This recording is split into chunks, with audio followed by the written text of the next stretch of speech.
All right, everybody, I'm gonna give you a little update of what's going on here. I've been kind of busy and didn't really make a video since the last time, but here's the dealio.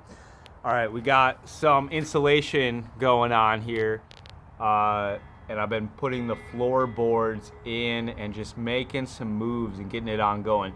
You can see what I was talking about in the last video. I was talking about putting these 2x4s up and down so I get 3.5 inches out of them, and I filled them flush with insulation. First 2-inch insulation, and then 1.5 inch insulation, and that comes up flush. At first I was gonna fill it with eco-friendly newspaper filling, but stuff's really nasty to breathe in and kind of annoying to work with. And I had a bunch of scrap insulation already. I was able to do almost half of it.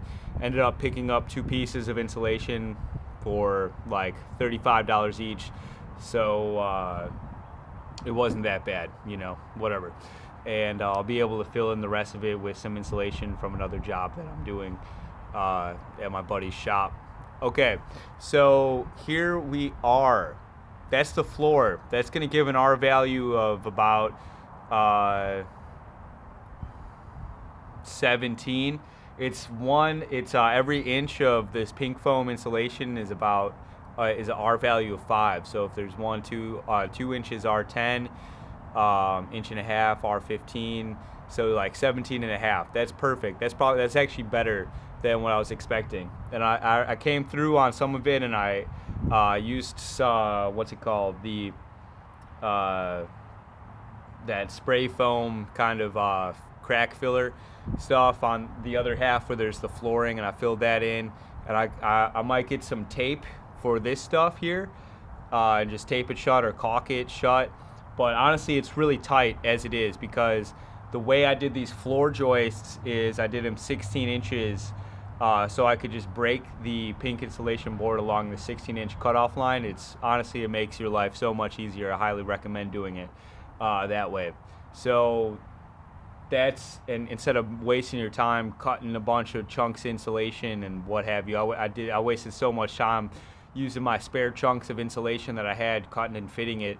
And then when I got these 2 pieces of insulation from the store, after having made my floor joists 16 inches wide and just breaking the insulation, doing one cut, popping them in, it was great. It went so smooth. And then I'll just have to fit the flooring in on top of those joists, but that's okay. So I've been busy. I've been doing those floor joists and putting the floor in. As you can see here, I had a bunch of Obtainium wood that I salvaged from another job site. I'll show you all that later.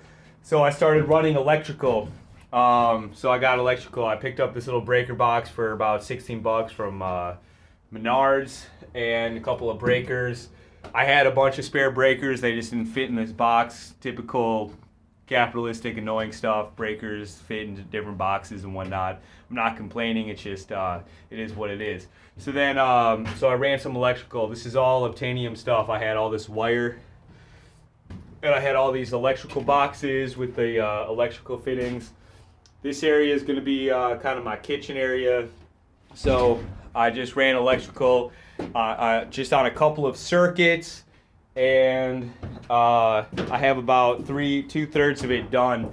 I ran another circuit over this way and dropped it down for another electrical box. I'm going to put some outdoor lights in above the door and wire that up, and that'll be on this switch here. And then I'll do some of the upstairs stuff. And then upstairs, I'm getting it all prepped. I have a bunch of this insulation that I salvaged from another job. I salvaged a bunch of wood and insulation and other materials from a house that was going to be torn down. And I'll just walk you through that, because part of the reason of doing this little info tiny house build is to showcase how you could do a lot with Obtainium. Basically the things that you obtain for free, or some just elbow grease and sweat and blood and tears. All this wood you see here is Obtainium wood, and I'm going to use it to trick out this tiny house. A lot of it's plywood, 2x4s, tongue and groove, etc. So I'll follow you through on that.